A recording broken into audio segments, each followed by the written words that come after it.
porque eu comecei a perceber claramente que todo conhecimento que eu detinha não era o suficiente para lidar com os desafios desse mundo. Desde então, é curioso que toda palestra que eu dava, desde 2018, quando eu me dediquei com mais afinco a essa atividade, saí do meu sucesso.com para atuar com conhecimento, eu invariavelmente, eu começava as minhas abordagens com essa apresentação ou com essa abordagem. Esse é um slide quase que padrão.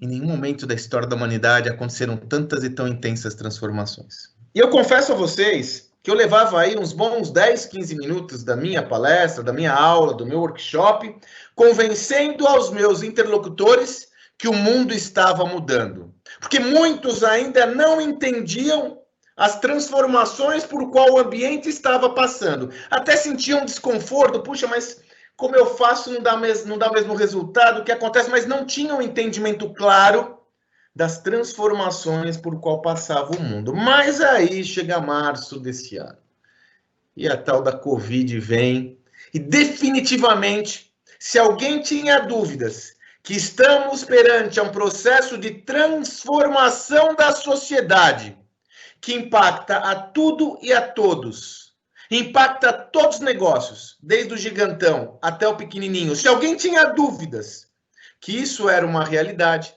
ninguém tem mais essa dúvida. Eu economizo hoje 10 minutos, 15 minutos das minhas apresentações, porque eu não tenho que explicar mais que nós estamos passando por um momento de ebulição sem igual na história da humanidade. Isso impacta todos nós. Por isso que é natural que você, muitas vezes, sinta, muitas vezes, e com uma certa frequência nos últimos meses, tenha uma sensação grande de insegurança, de instabilidade. Por quê? A incerteza se transformou numa perspectiva muito concreta para todos nós. A instabilidade é uma realidade muito concreta para todos nós. É devido a essas transformações. Mas eu quero lhe alertar de um tema. Esse processo vem de longa data. Não é por causa da Covid, não é recente. Como eu disse, em setembro eu publico o meu 6º livro, meu e de meu parceiro José Salib Neto. Esse 6º livro vai se chamar Estratégia Adaptativa. Nós iremos mostrar, e eu vou adiantar para vocês em primeira mão essa visão, qual que é o modelo de estratégia mais adaptado a esse novo mundo. Para construir esse livro, eu sou muito cioso do conhecimento, né? Então, eu tenho muito respeito à construção de conhecimento. Então, para que eu possa falar da nova estratégia, eu tenho que saber de qual estratégia é a tradicional, né? Como diria Peter Drucker, uma sabedoria oriental que ele trouxe, né? O maior pensador da gestão moderna. Para que eu possa predizer o futuro, eu tenho que entender o passado. Para que eu possa saber para onde eu vou, eu tenho que entender de onde eu vim.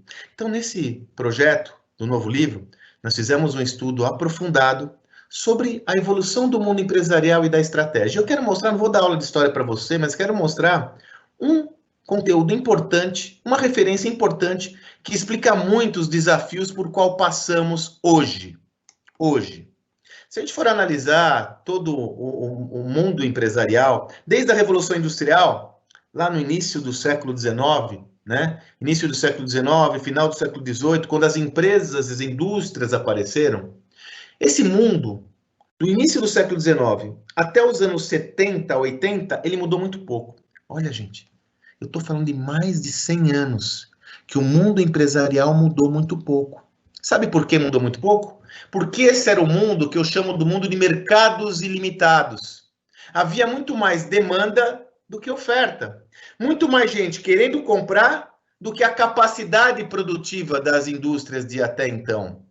Nesse mundo, eu lhe pergunto, se eu tenho um contexto onde eu tenho muito mais gente querendo comprar do que minha capacidade de venda e produção, qual é meu foco?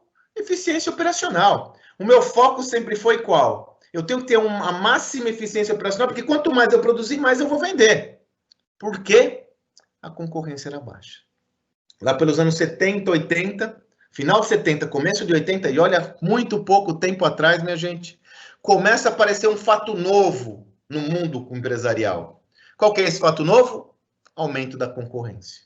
Com o aumento da concorrência, os empreendedores, empresários, na época nem existia a palavra empreendedor, os empresários da época dão uma olhada e falam, puxa, não adianta mais eu ser melhor só do que eu mesmo. Não adianta eu só ter orientação interna. Não adianta eu só ser eficiente operacional. Eu tenho que ser melhor também que os meus competidores. Minha gente, pasmem. A palavra estratégia, até os anos 80, não era utilizada no meio empresarial. Até os anos 70, a estratégia só estava relacionada ao âmbito da guerra. Só nos anos 80 é que essa palavra é absorvida pelo mundo empresarial, porque se viu a necessidade de eu ter uma visão estratégica. Eu tenho que ser melhor que esses concorrentes. Porém, mesmo ainda, nessa época, o nível de concorrência nem se assemelhava ao que nós temos hoje. Tanto que não havia muito uma preocupação com o cliente. Não havia uma essa história de olhar para o cliente, focar no cliente. Não! Se eu me posicionasse bem na minha cadeia de valor, eu ganho o jogo. Por exemplo, varejo. As empresas de varejo, como elas se posicionavam bem na cadeia de valor? Abre loja. Quanto mais loja eu tenho, mais capilaridade eu tenho. Quanto mais lojas eu tenho, mais eu tenho barreiras de entrada. Eu sou mais poderoso. Era assim que funcionava. E o cliente, eu tenho que escravizar o cliente. Ele tem que depender de mim. Mas aí há uma imprecisão histórica. Mas eu diria, eu gosto de usar a data de 2007. 2007 foi um ano muito importante. Aconteceram muitas coisas em 2007. A principal delas, Steve Jobs lança o iPhone. 2007, ou ali nos anos 2000, a tecnologia começa a dar as cartas de uma forma irreversível. O avanço tecnológico faz com que haja um crescimento exponencial na adoção das tecnologias. E por que eu falo 2007? Por que eu falo iPhone? Esse aparelhinho aqui, o celular, cai na vida de todo mundo e muda todo o contexto de negócios. Tecnologias que até então eram impossíveis de serem adotadas por pequenas e médias empresas, hoje estão à disposição por um custo de acesso muito baixo. Você consegue ter um CRM para o seu negócio a R$200 por mês. Você consegue ter tecnologia avançada no seu celular quase que de graça.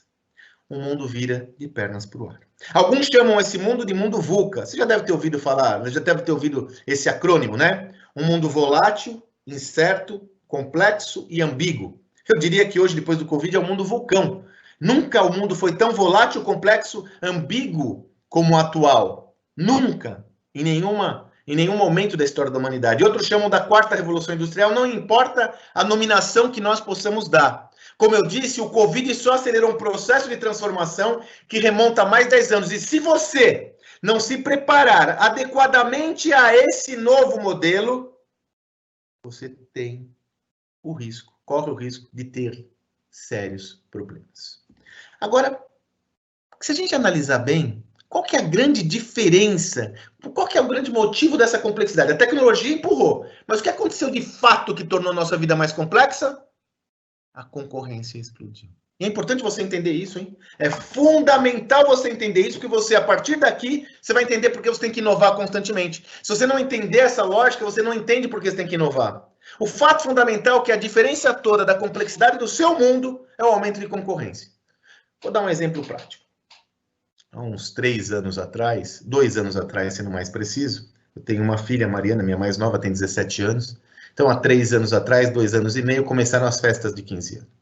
E eu me recordo que, nesse período, a Mariana chegou para mim e falou: pai, olha que interessante, a minha amiga vai comprar os vestidos de 15 anos dela, vai comprar os vestidos das todas as debutantes de 15 anos, ou seja, 15 vestidos. Nossa, ela não vai comprar em nenhuma loja aqui no Brasil, nem nada. Eu falei: como assim, Mari? Ela vai comprar na internet. Eu falei: nossa, que interessante, mais do que isso, pai. Ela vai comprar do Alibaba, da China. Eu falei: mas por quê? É muito barato, é muito mais barato. Aí eu perguntei para ela: mas Mari, e se os vestidos não chegarem? Papai, ela está comprando com bastante antecedência. Se não chegar, é tão barato que vale a pena. Sabe o que é pior, ou melhor, ou não sei o quê? Os vestidos chegaram.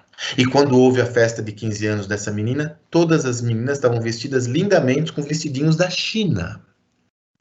É trivial isso, não é? Você compra coisas da Amazon, compra coisas da China, não é? Não é trivial? Mas vou fazer uma leitura.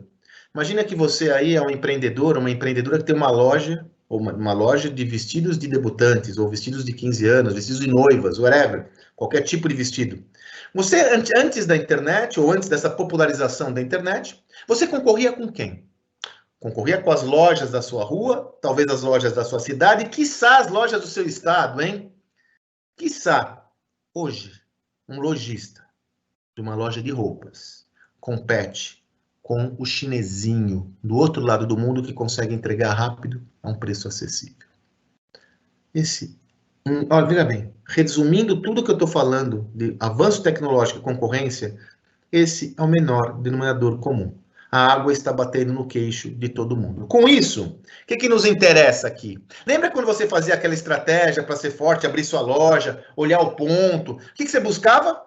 Uma vantagem competitiva sustentável, duradoura. Nossa, eu estou aqui, ninguém me afeta, né? Olha, eu estou me protegendo, né? Puxa, vai ser difícil vir um concorrente, as pessoas vão vir até mim. Nesse novo mundo não há mais vantagem competitiva duradoura. Toda vantagem competitiva, ela é transitória. Por isso que você tem que constantemente criar inovações e novidades para sempre estar à frente de competidores que vêm de todo lado. Se você trabalha aí na área de tecnologia, com o B2B, é uma startup que aparece, de repente é o Rappi que está competindo com você, de repente é o James, aí depois é tudo ao mesmo tempo agora. Então, toda vantagem competitiva é transitória, por isso que a gente fala tanto de inovação, sacou? Antigamente, inovação era aquela coisa de empresas grandes, empresas paquidérmicas, né? Empresas gigantescas, inovação de produto, área de P&D. Você aí, que era um pequeno empreendedor, um médio empreendedor, nem tinha acesso à inovação. Não, não, não. Hoje, a inovação faz parte do seu negócio. E mais, a sua oportunidade, não só de sobreviver, mas de prosperar nesse novo mundo, está relacionado à sua capacidade de inovar continuamente. E eu vou te mostrar que você tem condições de ter uma vantagem importante em relação a empresas maiores. Darwinismo na veia. Não é o maior que vai sobreviver a esse contexto desafiante todo. É quem se adaptar melhor ao meio. Não sei se você já percebeu. Não sei se você já percebeu. Mas não são, as empresas não estão morrendo por fazer coisas novas. Não sei se você já percebeu isso. É paradoxal. Mas as empresas estão morrendo por fazer a mesma coisa corretamente durante muito tempo. Note empresas míticas, lendárias, que sucumbiram. BlackBerry, Motorola, Nokia, Kodak, Blockbuster. Essas empresas faziam seu papel maravilhosamente bem. Só que não foram capazes de se adaptar ao ambiente. O ambiente mudou, aí veio o Netflix, levou com a mão o mercado da Blockbuster. Vieram os celulares, levaram com a mão o mercado da Kodak. Vieram novas, veio a Apple, levou com a mão o mercado da Nokia, Apple e Samsung. Percebe? Essas empresas não ficaram obsoletas por causa da tecnologia. Elas não perderam o mercado por causa da tecnologia. Perderam o mercado porque não foram capazes de se adaptar a esse novo mundo. E é óbvio que isso acontece. É óbvio. E esse é o cuidado que eu quero te alertar. É o cuidado que eu devo lhe alertar. O seu negócio, o meu negócio, todos os negócios existentes, da maioria das organizações construídas hoje, foram forjados e construídos a partir de modelos desenvolvidos há centenas de anos atrás. O modelo da eficiência operacional, que é importante, eu não estou dizendo que eficiência operacional não é importante, você tem que ter um negócio que seja o mais eficiente operacional do mundo, mas só eficiência operacional não leva seu negócio adiante. Essa lógica foi derivada, foi delegada à nossa rotina durante décadas, século. Por isso que é difícil mudar. Por isso que cabe a mim aqui lhe fazer um alerta. E aí, eu gosto dessa frase de Einstein, é delegada a Albert Einstein.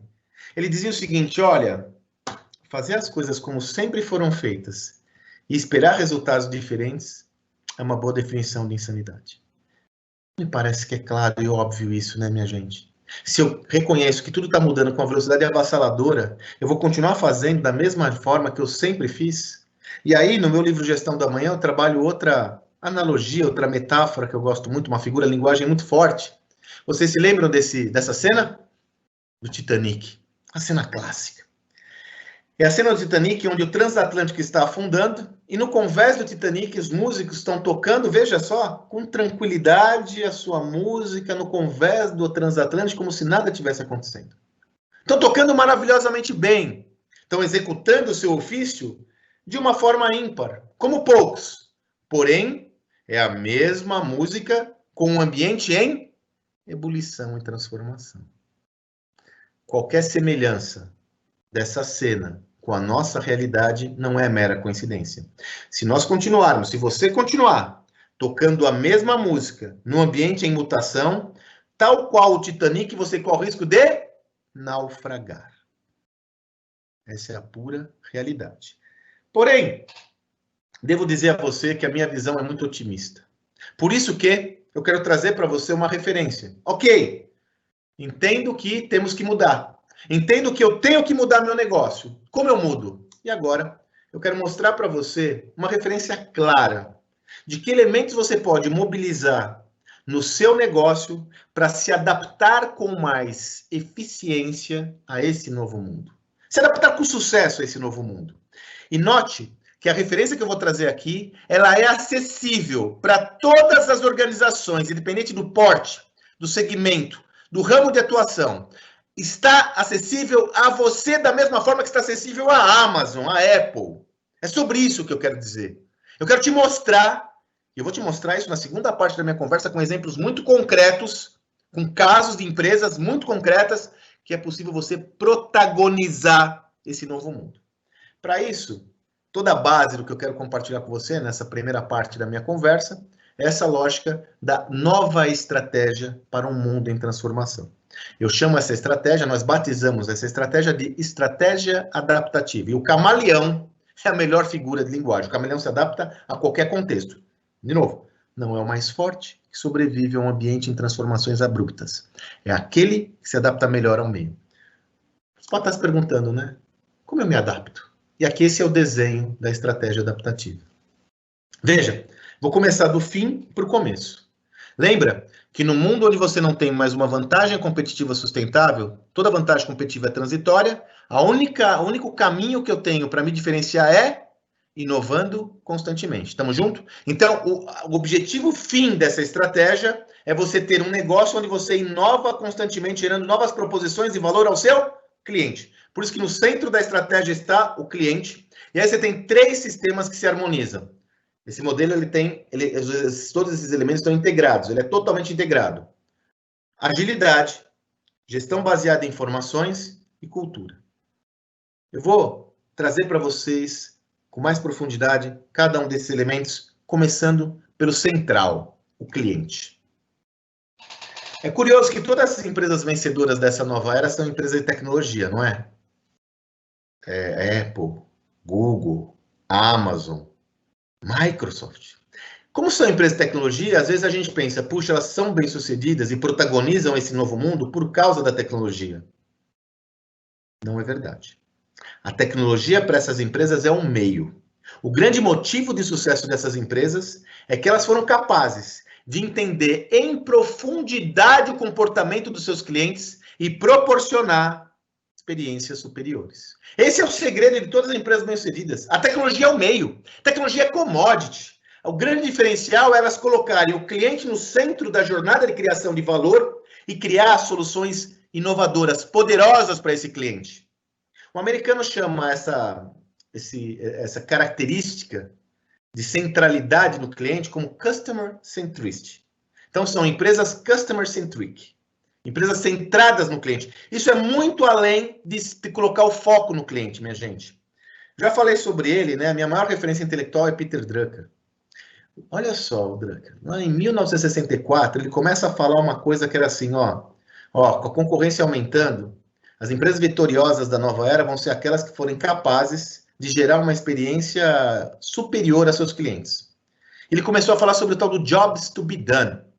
E lá em 84, no livro Empreendedorismo e Inovação, ele explica o que é o Jobs to be Done. É o seguinte, uma empresa para ser bem-sucedida tem que ser capaz de proporcionar uma experiência superior ao cliente. Tem que ser capaz de ajudar o cliente a fazer o trabalho que ele quer que seja feito de uma forma excepcional. Uma empresa tem que ser capaz de fazer o tal do Jobs to be Done do cliente de uma forma excepcional.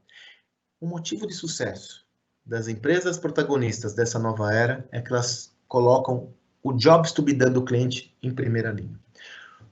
O segredo não é uma boa palavra. A essência desta nova estratégia que você tem que adotar é você olhar a jornada do cliente, a jornada que o cliente está fazendo com você e proporcionar uma experiência superior para ele. Usando a tecnologia, usando todos os seus recursos, mas o foco é esse. Quer ver como as empresas de tecnologia, o segredo não é a tecnologia? É proporcionar uma experiência excepcional para a atividade que o cliente quer desenvolver? Olha só, por exemplo, a Netflix. Ora, a Netflix proporcionou uma experiência excepcional para quem quer assistir filme. Eu tinha que ir numa locadora, pegar um VHS, né, devolver o VHS. Você sabe que o Reed Hastings, fundador da Netflix, fala que ele teve a ideia de lançar a Netflix quando ele foi entregar uma fita. Vocês são muito jovens, vocês nem lembram o que é isso, né? VHS, rebobinar fita é coisa de velho que nem eu, mas naquela época, você ia para uma locadora, alugava uma fita que tinha um filme dentro, tinha que devolver essa fita num dia tal, e se você não devolver, você pagava a multa. O Reed Hastings, fundador da Netflix, diz que teve a ideia de fazer a Netflix quando ele se esqueceu de devolver um filme, e quando ele foi devolver, ele teve que pagar a multa. Aí ele fez uma pergunta assim, e se eu desse a possibilidade para os meus clientes assinarem e pagarem uma mensalidade e assistirem quantos filmes eles desejassem, por quanto tempo quisessem? Tanto que primeiro a Netflix não era um streaming digital de vídeo, né? A Netflix era um serviço de assinatura postal. Percebe? A Netflix, esse gigante, né, vale mais de 180 bilhões. Na realidade, é o jobs to be done. Eu quero assistir um filme. O iCloud, né, que você, mano, o iCloud, tem o Google Drive, tem o Dropbox, né, que armazena seus documentos, era um disquetinho. Então, é a mesma atividade. Eu quero guardar documentos. Vou te fazer de uma forma excepcional. O Gmail. Eu vou te mandar uma mensagem. Eu tinha que mandar pelo correio. Fax. Eu vou mandar fácil. A tecnologia é um meio. Spotify. Ah, lembra como era ouvir música? Né? Você aí é muito jovem, isso daqui é uma fita de cassete. Então eu queria, por exemplo, gravar as músicas que eu mais gostava. Eu tinha um 3 em 1 da CCE, ficava ouvindo uma rádio aqui em São Paulo, a Rádio Jovem Pan, a Rádio Cidade, punha a fitinha lá e ficava com a mão no REC. Quando começava a tocar música, eu, apertava o REC para gravar a música e danado do locutor da rádio, às vezes entrava com aquelas vinhetas, sabe? Cidade, estragava a minha fita. Aí eu gravava uma fita cheia de musiquinha aqui, né? Aí depois eu anotava qual era a música. E se me desse vontade de ouvir aquela música? Pombas, eu tinha que procurar todas as fitas, colocar... O que o Spotify fez? Peraí, que música você quer ouvir? Quando você quer ouvir? Onde você quer ouvir? Escolhe a música aí, eu te falo. Não é a tecnologia. É colocar o cliente no centro da jornada de valor. LinkedIn. Eu trabalhei na Folha de São Paulo, 9 anos, né? A Gazeta do Povo, no Paraná, mas assim, classificados, maior classificados do Brasil, a gente procurava emprego aonde? No jornal. O LinkedIn organizou as informações. A Wikipedia, enciclopédia, 13 fascículos. Você pega digitalmente. O YouTube com televisão. WhatsApp com telefone, sacou? Na realidade, o grande diferencial dessas companhias não é a tecnologia. Elas terem promovido para o cliente, uma experiência ímpar, numa atividade que ele já desenvolve. Se isso é verdade, está ao seu alcance. Está ao seu alcance. Como você consegue prover ao seu cliente uma experiência excepcional, superior ao seu concorrente? Você tem que mudar tudo. Mudar todo o seu sistema de gestão, mudar seu mindset, mudar toda a forma como você faz negócios. É por isso que aí, a partir da essência do cliente, olhando a inovação constante, eu tenho 3 sistemas que você tem que gerenciar para ser bem-sucedido. Primeiro desses sistemas, você tem que ter uma empresa ágil. Tá claro para você a agilidade hoje do Covid, né? Você vê que as empresas que responderam mais rápido foram as mais vitoriosas. Quem demora para responder nesse novo mundo, num mundo muito rápido, vai ficar para trás. O que é agilidade? Sandro, o que é agilidade? Gente, agilidade é você se desvencilhar de crenças limitantes que você tinha no passado, que tornavam o seu processo de tomada de decisão muito lento. Porque o mundo era mais lento. Aquele mundo que eu mostrei para vocês, que não tinha muita concorrência, que não tinha muita tecnologia, era um mundo lento. Nesse mundo lento, muito mais estável, eu vou na boa. Hoje, é mais perigoso você ficar parado do que se mexer. Isso nunca aconteceu. Então, você tem que ter agilidade para responder rápido às demandas do mercado. Então, ao invés de ter planejamentos longos, vou planejar aqui daqui a 2 anos, não. 3 meses, 1 mês, 1 semana. Para isso, a sua estrutura tem que ser plana. Não pode ter essa história do dono do negócio, 3 camadas até chegar lá no chão de fábrica, não. Tem que ser uma estrutura plana para a decisão fluir rapidamente por células, por fluxos rápidos. Aliás, eu sempre falo isso. Muitos de nós utilizamos o organograma, não é, como uma das principais ferramentas de gestão do nosso negócio, né? O organograma mostra como as decisões e informações trafegam na minha empresa, é ou não é?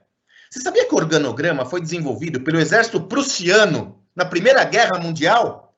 Aí eu volto à figura do Titanic, Katsu. Eu estou desenvolvendo, estou utilizando uma ferramenta gerencial que tem mais de 100 anos nesse mundo em ebulição. Eu tenho que, pelo menos, me desafiar. Eu tenho que, pelo menos, desafiar meu sistema de pensamentos. Parece que eu não vou ter a agilidade necessária. Fundamentalmente, eu estou falando para você em ter um método, em adotar métodos muito mais ágeis. Para quê? De novo, como eu disse, um sistema de gestão antigo resulta em tomada de decisões lentas. Nesse ambiente, você tem que ter uma empresa que seja capaz de se mover rapidamente, tomando decisões mais rapidamente. Para isso, o sistema de gestão tem que ser ágil. Agora, agilidade tem a ver com velocidade. Se você tem um carro, um automóvel veloz, só que sem direção, acidente na certa. Então, se a primeira parte desse sistema é agilidade, a segunda, bem integradinha, como uma engrenagem, é o quê? Gestão baseada em dados. Você não pode mais tomar suas decisões baseadas naquilo que você pensa. Hoje, a tecnologia, eu vou lhe mostrar exemplos concretos disso na segunda parte do meu papo. Hoje você tem tecnologia disponível barata para ter acesso a dados muito qualificados que vão te ajudar a tomar as melhores decisões. Você fala, Sandro, mas isso é muito distante. Será? Você já percebeu que os dados estão muito mais presentes na nossa vida do que a gente imagina? Como você escolhe os filmes que você assiste? As músicas que você ouve? Os caminhos que você vai utilizar? Você usa o Waze, você ouve no Spotify, as compras que você vai realizar, você vai lá na Amazon que te fala que compras vai ter que fazer, Magazine Luiza, Magalu. Os dados estão muito mais presentes na nossa vida do que no passado, gente. Nós temos que usar ele a nosso favor. Você, empreendedora, empreendedor, tem que usar a seu favor. E aí eu lembro de uma frase desse cara, é o Jim Barksdale. Ele é fundador da Netscape, o primeiro navegador de internet do mundo. Esse cara é muito badalado, né? E ele tinha uma frase ótima que eu guardo e uso, né? Olha, se temos dados, vamos olhar os dados. Mas se nós temos opiniões, se só temos opiniões, vamos com a minha. O que eu quero dizer com isso? Os dados não vão impedir, os dados não vão eclipsar a sua tomada de decisões. Os dados não vão impedir a análise intuitiva, não vão impedir a intuição no seu processo decisório. Os dados vão ajudar a você melhorar a qualidade das suas decisões. E a desculpa de que não há tecnologia disponível não é mais verdadeira. Como eu disse no começo do nosso papo, hoje você tem acesso a ferramentas de CRM que você emplaca, não precisa ter nem um servidor nem nada no seu notebook, na nuvem você vai pagar R$200, se tanto. Não há o porquê você ficar submetido a poucos dados e só tomar decisões como antigamente. Vamos lá. Inovação é meu fim. Cliente no centro da jornada. Minha empresa é ágil e tem dados, então eu posso acelerar com direção. Agora, não adianta nada você ter os melhores sistemas de gestão, você ter investimentos altíssimos, né? Imagina que você tem a capacidade disso, tem a possibilidade disso, se você não tiver um modelo mental que suporte tudo isso que eu estou lhe trazendo. Por isso que tem uma terceira camada nesse desenho, que é a cultura organizacional. Sabe por quê? A gente fala muito de tecnologia, né? A gente se preocupa com tecnologia. Mas a grande ameaça que a gente encontra não diz respeito à tecnologia em si, mas sim à nossa relutância, como indivíduos, em nos reinventarmos para competir nessa era exponencial. Não é sobre tecnologia a transformação, é sobre gente, é sobre a gente. Por isso que o processo de reinvenção tem que ser primeiro com você, e depois você tem que trabalhar para que toda a sua empresa, todos os seus colaboradores tenham um sistema de pensamentos mais aderente a esse novo mundo. Nesse livro aqui, no Novo Código da Cultura, né, o foco dele é só sobre cultura, porque nós nos damos conta disso. Que para que você faça a metamorfose na transformação na sua empresa, para que você se transforme na sua empresa, se você não mudar a sua cultura, nada muda.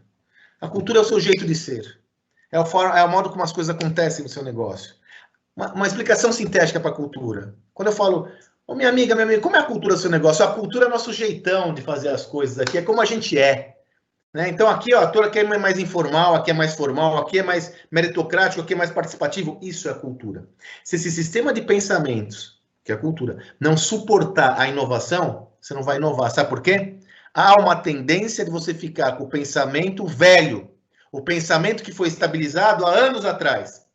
Gente, uma das maiores ameaças do sucesso é o sucesso. Porque ele lhe dá a dimensão de como você fez para chegar até aqui, vai ser o suficiente para você caminhar para o futuro. Aquela frase que é até clichê é a mais verdadeira do mundo. O que trouxe você até aqui com sucesso não vai lhe levar com sucesso ao futuro. Veja o que aconteceu com o Covid. Quando houve uma transformação abrupta e muitos dos sistemas foram todos embaralhados. É necessário se estilar um novo modo de pensamento, muito mais moderno, contemporâneo, muito mais flexível. Nesse livro, Código da Cultura, a gente desenha essa nova cultura, né? Vou dar só um debrief para vocês aqui, uma degustação do que é essa cultura. Essa cultura do seu negócio, primeiro ela tem que estar baseada num propósito. Não importa o tamanho do seu negócio, as pessoas viajam. Ah, meu negócio é pequeno, tem cultura, claro. A cultura ela aparece quando você fundou o seu negócio. A cultura está na cabeça do líder, dos sócios do negócio. E o propósito é o que motiva cada vez mais pessoas. E olha que legal. Muitos talentos hoje, ao invés de trabalhar em grandes corporações, estão preferindo trabalhar em empresas menores que tenham um propósito claro, uma visão do mundo. O que é o propósito, minha gente? O propósito é quando uma necessidade da sociedade se encontra com a sua vocação. E todo mundo tem um propósito novo. Você fala, Sandro, mas eu vendo parafuso. Legal. Qual que é o benefício que você gera para o seu cliente e para a sociedade? Ah, verdade, né? O meu parafuso faz com que o meu cliente tenha mais produtividade. Com essa produtividade, ele pode entregar produtos com uma qualidade maior a um preço menor. Então, o meu negócio é gerar produtividade para a prosperidade da sociedade. Não sei. Cada um tem o seu propósito, mas você tem que enunciar isso claramente. Então, o farol da cultura é o propósito. No centro é o cliente, nós já falamos do cliente aqui. De novo, Customer Centricity. Aí você tem dois sistemas que são como peso e contrapeso. De um lado, você tem que ter uma cultura de resultado, sobretudo no Brasil, né, minha gente? Não dá para você ficar pensando só no futuro, na inovação, se você não entregar resultado hoje. Então, aquela lógica da eficiência operacional continua sendo importante. Não adianta você pensar só no futuro se você não tiver o dinheiro para o presente. Esse é um peso aqui, ó, desse sistema. Mas também não adianta só você ficar focado no dia a dia. Não adianta só você ficar orientado para o resultado prático financeiro. Você tem que ter, no mundo em transformação, se você só ficar focado, não, se você ficar parado, você vai perder oportunidades de negócio. Então, você tem que ter a cultura do aprendizado. Se abrir ao novo. Se a cultura do resultado te leva para o presente, a do aprendizado te leva para o futuro. E aí tem uma frase bárbara de um pensador incrível que eu conheci lá quando eu trabalhei na HSM, trabalhei 10 anos na HSM, Alvin Toffler, falava o seguinte: o analfabeto do século XXI não é aquele que não sabe ler ou escrever, mas aquele que não consegue aprender a desaprender para aprender novamente. As nossas organizações e nós, como indivíduos, você, como empreendedora, empreendedor, tem que ter a coragem de se desapegar daquele conteúdo antigo, que funcionava naquele mundo antigo. Você tem que ter a coragem de aprender a desaprender, se desapegar de algumas crenças limitantes que te levam ao mundo que não existe mais e ter a abertura para o novo. Peter Drucker falava que a chave da inovação é o abandono. Você tem que abandonar pensamentos sectários e se abrir para o novo, tomar riscos. Eu não tenho dúvidas que a principal competência que todo empreendedor tem de desenvolver daqui por diante é a sua capacidade de aprender a aprender. E a organização tem que acompanhar essa evolução. Tem que ser uma organização que se coloque em risco toda hora, porque inovação é risco. Se você não tiver capacidade de aprendizado, você não consegue inovar. Então, você tem que ter uma empresa que seja capaz de suportar as incertezas. É difícil, né? Suportar as indefinições e criar novas proposições para um mercado em ampla transformação. Então é isso. Primeira parte do meu papo. Você tem que adotar elementos da estratégia adaptativa. A segunda parte, né? Eu vou mostrar para vocês que isso é uma maratona. E a gente tem um caminho enorme para seguir, mas eu vou mostrar exemplos concretos. Mas antes de partir para esta segunda parte, o que eu queria aproveitar agora eu queria, sobretudo, né, ouvi-los.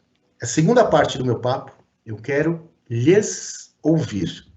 Então, vocês têm a oportunidade de participar aqui, mandando suas perguntas.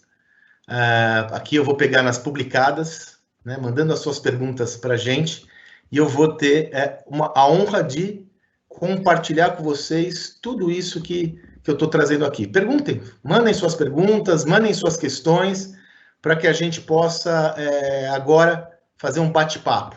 Essa é a ideia, para que a gente possa fazer um bate-papo. Vamos ver aqui se tem alguém que já mandou alguma pergunta. Tá aqui, ó, nas publicadas. Quem deseja aí compartilhar, mandar a sua questão, qual que é a sua dúvida, faz sentido, não faz? Pode ser discordância, minha gente, pode ser concordância, pode ser qualquer referência que vocês queiram trazer aqui. Faz sentido, não faz? Como vocês veem isso? A gente tem aqui uma pessoa colocando que é do setor de agro, que atua com telemetria. Olha lá, aqui a Raquel, né? A Raquel, ela não faz uma pergunta, ela está muito animada com o Tec Sebrae e está colocando à disposição o negócio dela aqui, pensando em terceirizar. Fala lá com a Raquel, né?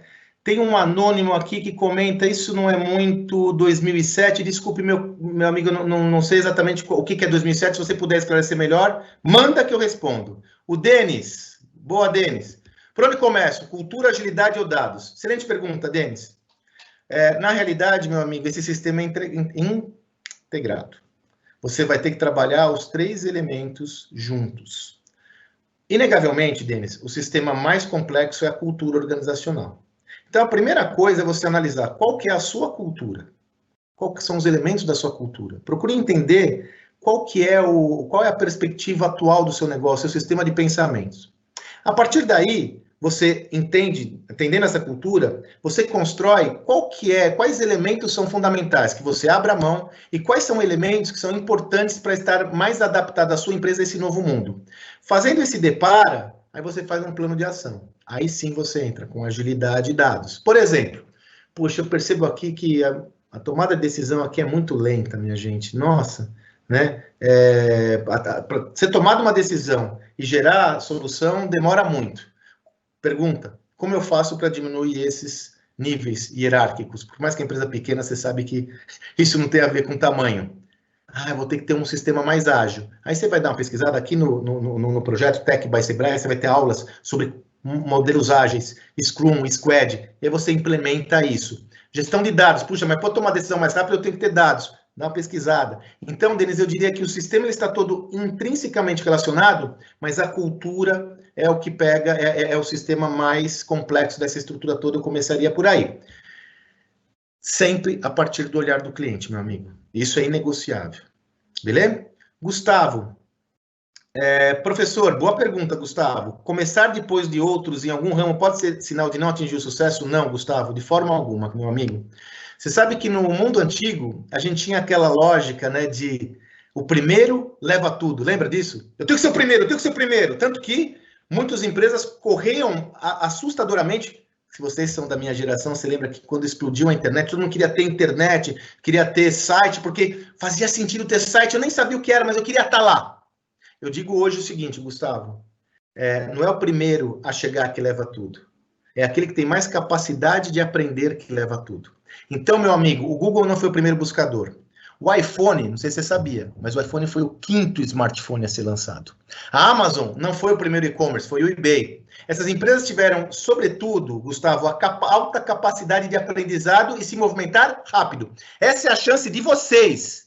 Vocês têm capacidade de se movimentar muito mais rapidamente que o grandão. Vocês têm menos recursos financeiros, menos recursos em geral. Mas vamos trabalhar na agilidade, capacidade de aprendizado. Acelera, Gustavo. Não vai perder por não ser o primeiro, tá? De jeito nenhum.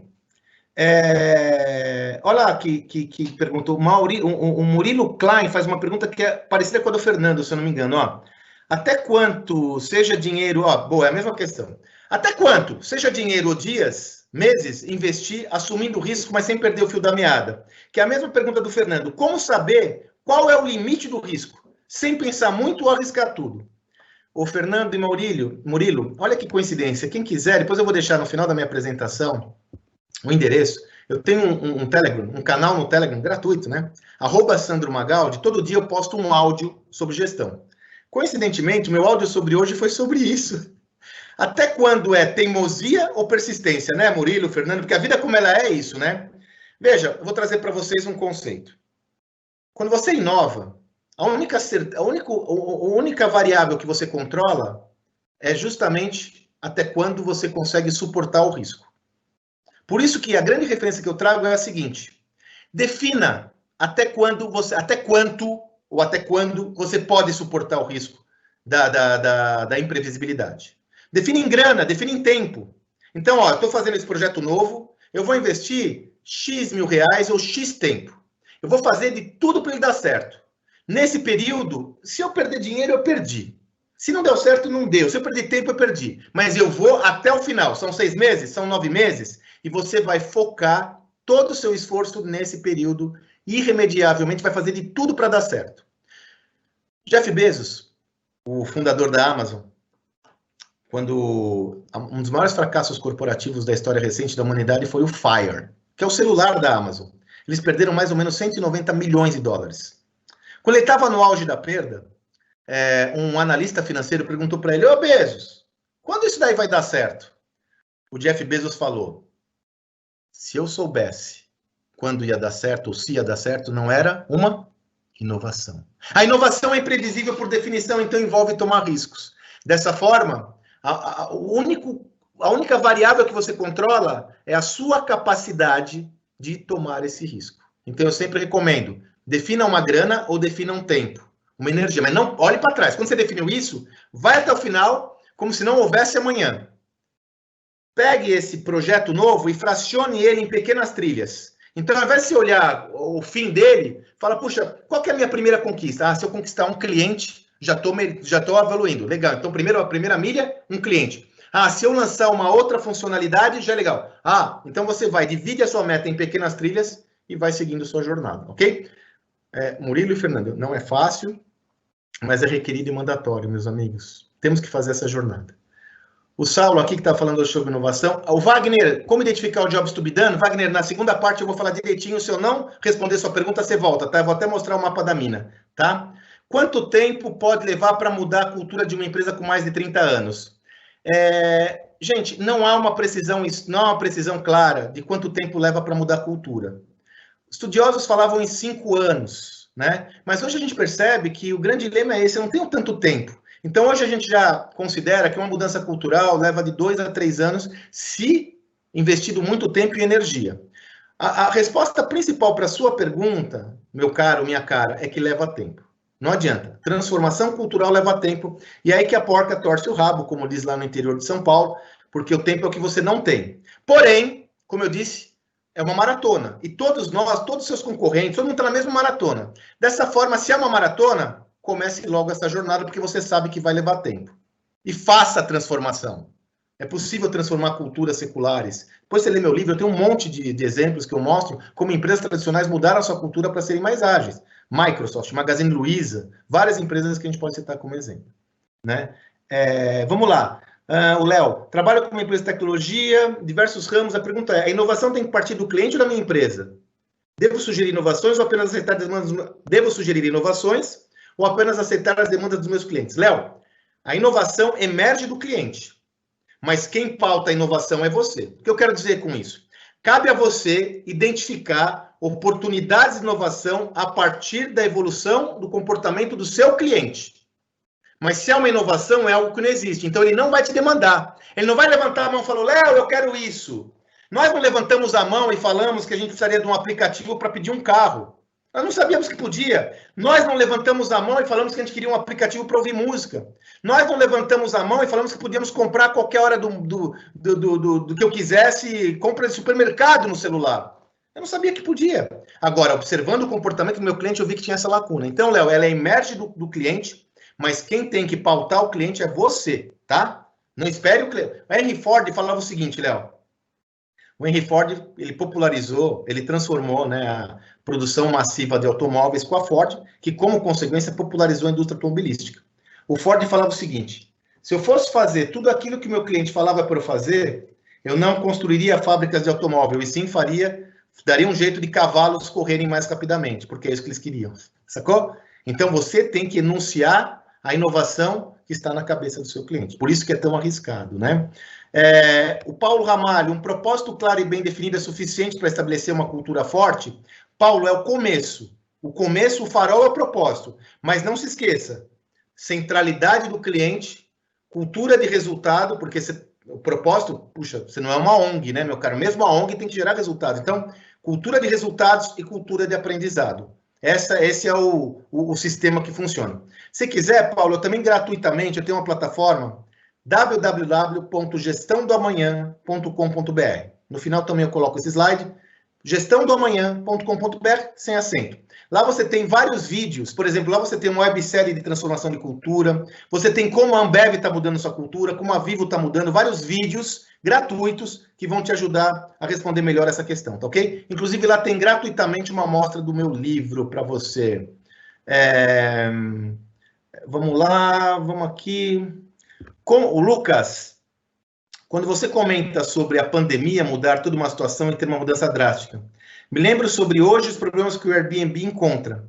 Uma empresa tão grande, hoje precisando repensar e reaprender. Lucas, o Covid trouxe a todos nós um desafio novo. Para algumas empresas do setor de turismo, de eventos, muito maior do que para outras. Mas, seguramente, ele nos mostra que se nós não formos capazes de reinventar rapidamente, nós ficaremos para trás, cara. Ele está mostrando isso numa prática incrível, incrível. Pedro, gostaria muito de entender como colocar nosso cliente no centro.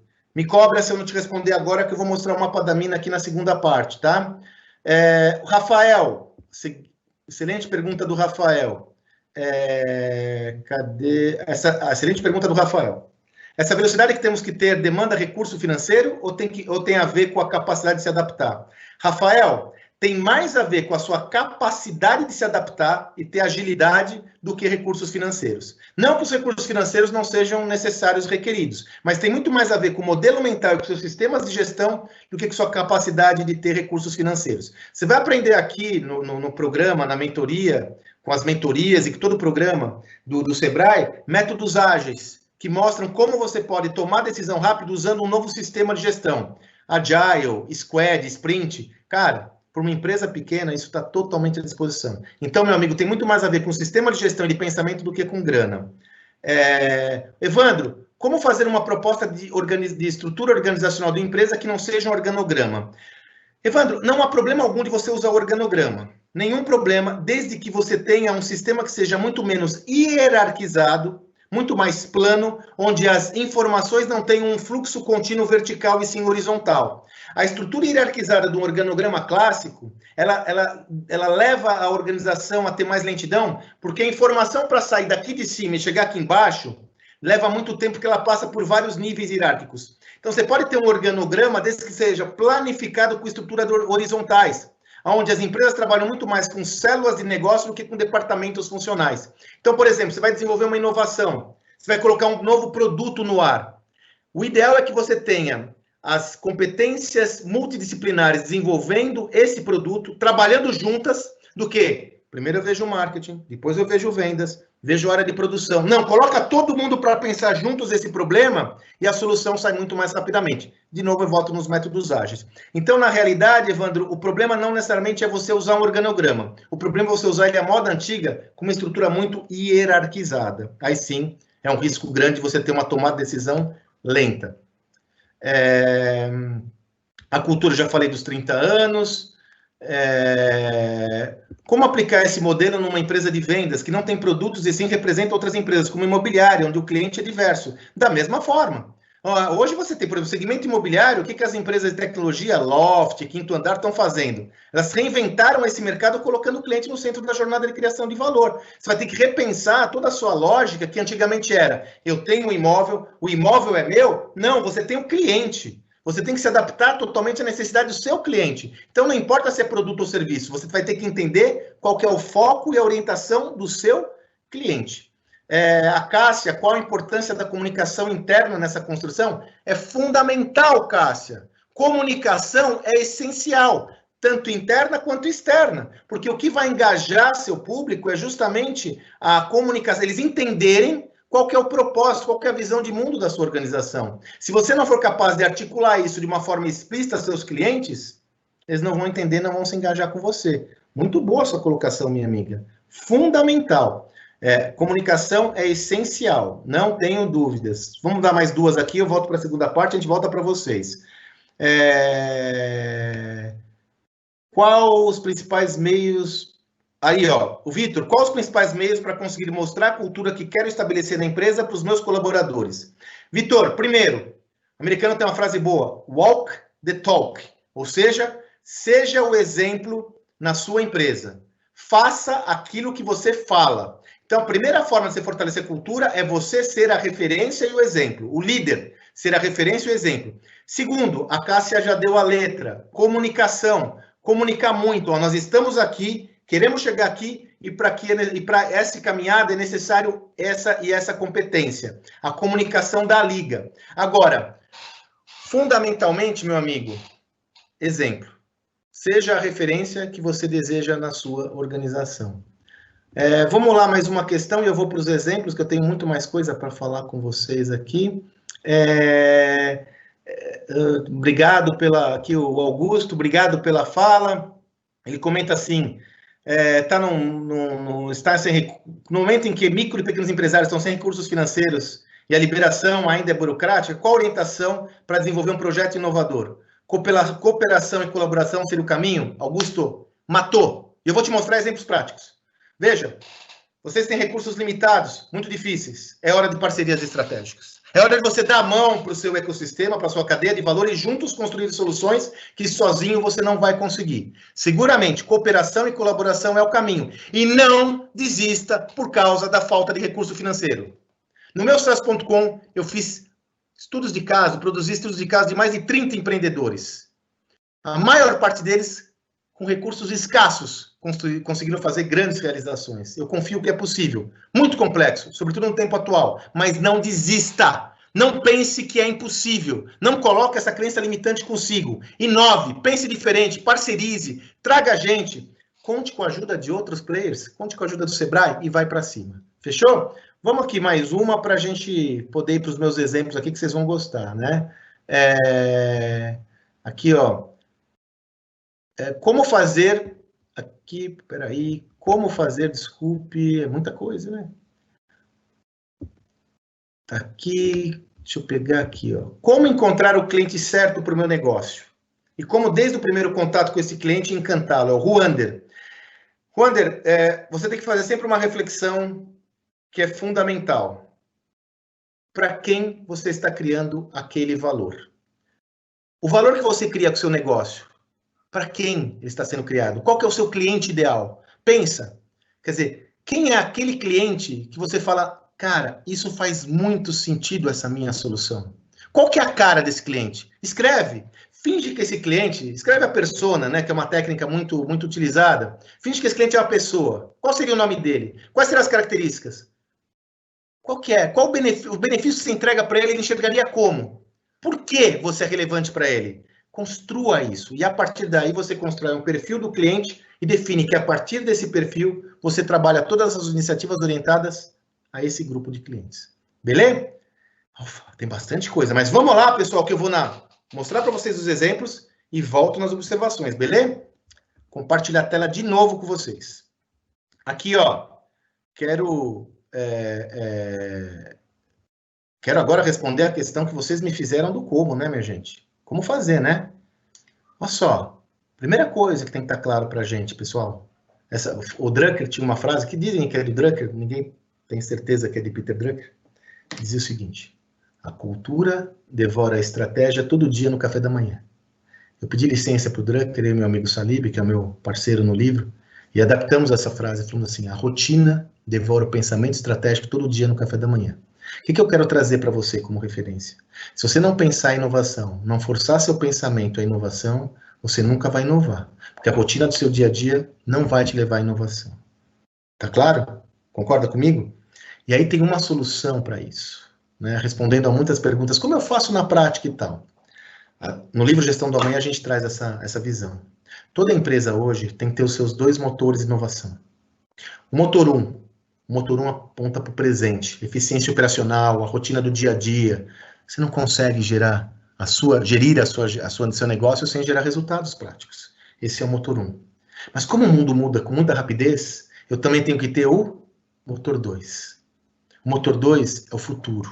O motor 2 é a inovação. O motor 2 é o novo projeto. O motor 2 é o novo negócio. O motor 2 ele tem que ser pensado até com uma perspectiva de que potencialmente ele pode ser mais poderoso do que o meu motor 1. Ele pode acabar com o meu negócio primário. Percebe? Hoje você tem que pensar, é o pensamento bimodal. É pensar o hoje e o amanhã ao mesmo tempo. Como? De novo respondendo a questão que eu respondi agora, a partir do cliente. Customer centricity. Outra definição para isso. Esse aqui é o Rancharan. Esse é um pensador muito instigante, o cara de execução. E ele fala o seguinte, Customer centricity é conhecer o cliente individualmente.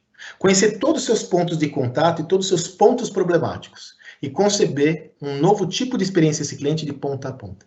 E aqui está muitas perguntas sobre como fazer. Tirei uma foto dessa tela, gente. Vocês vão ter essa apresentação, enfim, né? Vai ficar gravado, mas tirei uma foto dessa tela, um print screen dessa tela. Aqui está o mapa da mina.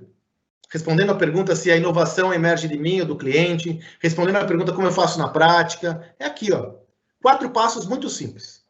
Primeiro, eu quero que você faça o seguinte. Mapeie a jornada do cliente. O que é a jornada do cliente?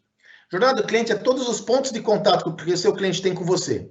Desde o momento que ele está pensando no seu negócio, até o momento que ele usa o seu produto ou serviço, até depois. Mapeie essa jornada do cliente de ponta a ponta. Quando ele pensa no seu negócio, ele vai para a internet? Opa, ponto de contato. Não, ele manda uma mensagem para ele, manda um e-mail? Ponto de contato. Ele liga? Ponto de contato. Quando ele vai na loja, ser ponto de venda? Opa, ele entrou na loja? Ponto de contato. Ele parou o carro no estacionamento? Ponto de contato. Mapeia todos os pontos de contato. Desenha. Pega post-it. Desenha. Vai lá. Todinhos. Em cada um desses pontos de contato, o que eu quero que você faça? Eu quero que você identifique oportunidades onde ele está sendo mal atendido. Isso daqui que o Rancharan falou, os pontos problemáticos. Pega lá os pontos onde você fala, puxa, aqui podia ser melhor, né? Ao invés dele vir no meu ponto de venda, eu podia ir até ele, cara. Ao invés de esperar 4 dias para receber meu produto, se ele recebesse em meio-dia, nossa senhora, ele ia estar hiper feliz, sacou? Então você vai mapear os pontos problemáticos. A partir desses pontos problemáticos, você vai identificar as oportunidades e planejar o quê? Alternativas. Caramba, se eu entregasse mais rápido, nossa, esse cliente eu ia ter uma vantagem competitiva. Nossa, se o meu produto tivesse essa outra funcionalidade, seria muito melhor. Aqui, se eu respondesse a solicitação de proposta do cliente em 1 hora, seria matador. Sacou? A partir daí, eu quero que você escolha 1 ou 2, não mais do que 2. 1 ou 2 alternativas dessas que são poderosíssimas. Você vai pegar esse planejamento, vai pegar essas alternativas, juntar com o seu time e falar, cara, como a gente consegue fazer isso acontecer aqui? Tá vendo que não é dinheiro? Claro que pode ser que tenha dinheiro aqui, mas o fundamental é a sua massa crítica. Como eu consigo fazer isso sem grana? Põe seu time para pensar. Pensamento livre, vale tudo, tá? Não vai pensando, mas isso aqui não dá, não. Vale tudo. E a partir daí, executa uma ideia. Executa devagarzinho, faz aquilo que eu falei. Fala, cara, nós vamos executar, nós vamos gastar R$1.000 com isso. Nós vamos gastar 2 meses com isso. Define o quanto você vai ter de risco para a execução dessa inovação. E cai dentro. E aprende com o processo. Não deu certo? O que eu aprendi com isso? Vamos para a próxima. Deu certo? Acelera, pega outra atividade que você tinha definido e põe outra no ar. Põe outra no ar, põe outra no ar, sacou? Não abandona a sua operação do dia a dia. Mas abre uma esteirinha aqui para fazer isso. É claro que eu estou simplificando uma questão complexa. Se fosse fácil, nós não estaríamos aqui. Mas as referências partem dessa visão. Vamos ver como foi isso na prática com uma série de empresas?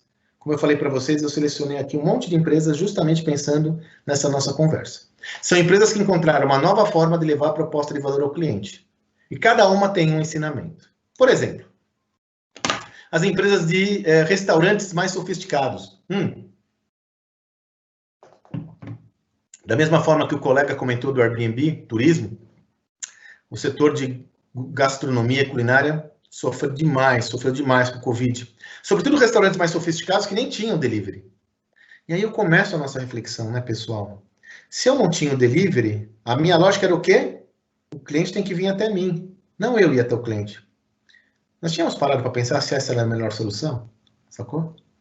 Em poucos meses eu tive que pensar isso, e aí restaurantes muito sofisticados abriram sua área de delivery, né? Esse caso eu gosto da Tordesilhas, um restaurante em São Paulo, muito, muito legal. A Mara, que é a fundadora do Tordesilhas, a dona, ela é uma das maiores experts em culinária regional brasileira do Brasil. É incrível, a Mara. Sabe o que ela fez? Primeiro, ela criou pratos customizados a essa realidade. São pratos legais, mas já customizados ao bolso dos clientes que pagam delivery. E segundo, quando ela entrega o delivery, ela entrega junto um QR Code, um código. Pode ser um QR Code, pode ser um endereço, mas ela produziu um podcast para cada um dos pratos. E nesse podcast, ela explica a origem daquele prato, ela explica como ele surgiu, como ele foi criado, qual que é a relação, uma curiosidade dele local, percebe? O que eu quero trazer para você? Ela trouxe 2 ensinamentos aqui. Reviu a sua proposta de valor, seu portfólio de produtos, para produtos mais adequados a esse novo consumidor. E segundo, ela se diferenciou por meio de serviços complementares. Pare e pense. Quais serviços complementares da sua proposta de valor você pode gerar uma inovação que seja excepcional, que crie uma experiência superior ao seu cliente? Podcasts, lives? Você fala, Sandro, esse negócio de lives, por exemplo, eu tenho um buffet aqui na região onde eu moro. Ele fez um negócio interessantíssimo, né? Ele, todo sábado, era o dia mais forte dele, ele começou a fazer delivery. No sábado, então, por exemplo, é o dia do nhoque a XYZ. A pessoa vai e compra o nhoque. E às 2 da tarde, a dona dessa rotisserie, desse buffet, abre uma live para explicar como preparar aquele nhoque. Fala, Sandro, puxa, mas isso é isso. Então, deixa eu te dar um dado. Olha só. Tenho estudado muito o que está acontecendo na China pós-pandemia, porque a China passou da pandemia e já começamos a ter indícios do que é esse pós-pandemia. Esse supermercado aqui chama Hema. Ele é daquela Alibaba que eu comentei, né? Um supermercado físico. Esses caras, o que eles começaram a fazer? Você compra no supermercado e, periodicamente, com muita frequência, você tem lives de chefes renomados explicando como usar os ingredientes comprados no supermercado. Sabe o que aconteceu? Um aumento de 12% nas vendas desse mercado. O que eu quero te chamar a atenção? Mesmo que volte, mesmo que o Covid se arrefeça, e daqui a pouco a gente volta para um novo contexto, com a vacina, ou com a imunização de rebanho e tal. Você tem dúvidas que nós teremos uma tendência de ficar mais em casa do que antes? Você tem dúvidas que nós teremos uma tendência de absorver mais conteúdos digitais do que antes? O que são as lives? Conteúdos digitais. Pensando nesse comportamento do seu cliente, o que você pode criar de serviços acessórios no seu negócio para entregar valor a ele? Uma live, um podcast? Ah, mas Sandro, eu trabalho com empresa, eu vendo para empresas. Muito que bem. Por exemplo, eu fiz um projeto para uma empresa, um projeto muito interessante, para uma empresa do ramo de higiene e limpeza. Esses caras têm um produto sofisticado, um produto técnico, né, de higienização de mãos e tal. Sabe o que eles estão fazendo? Lives com especialistas para explicar para a empresa que eles estão vendendo como ele deve vender esse produto, explicando a característica desse produto, explicando como ele cria valor para o cliente do cliente dele, sacou? Com lives, com podcasts. E veja, não é só lives e podcasts, você tem várias outras formas de entregar o mesmo valor. Lembrando que esses chinesinhos aqui aumentaram em 12% a receita.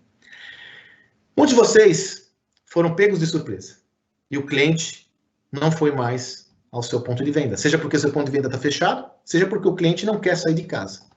E eu faço uma provocação. Não é o cliente não sumiu, ele simplesmente não quer mais ir ao seu ponto de venda, ele está mais arredio. Então, que tal, se eu não vou, o cliente não vem até mim, eu vou até ele? Essa é uma reflexão importante. E aí eu posso trazer, desde uma solução mais sofisticada, o Hirota, é um supermercado, não é de grande porte aqui em São Paulo, ele trabalha em São Paulo, é um supermercado de médio porte, mercados pequenos, ele não tem grandes supermercados, eles são pequenos de conveniência. Ele criou esse modelo aqui que me chamou muita atenção. É um supermercado container.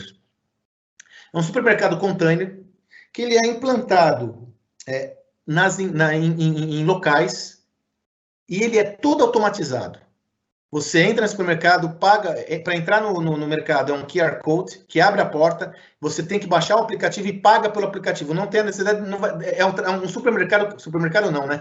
É um ponto de venda, uma vending machine, né? É um mercado que não necessita de nenhuma mão de obra, de nenhum ser humano trabalhando. Só que o que é mais legal, e aí a referência que eu quero trazer para vocês, ele foi construído e estruturado para ser implantado em condomínios com mais de 1.000 pessoas. Olha o potencial que esse negócio tem.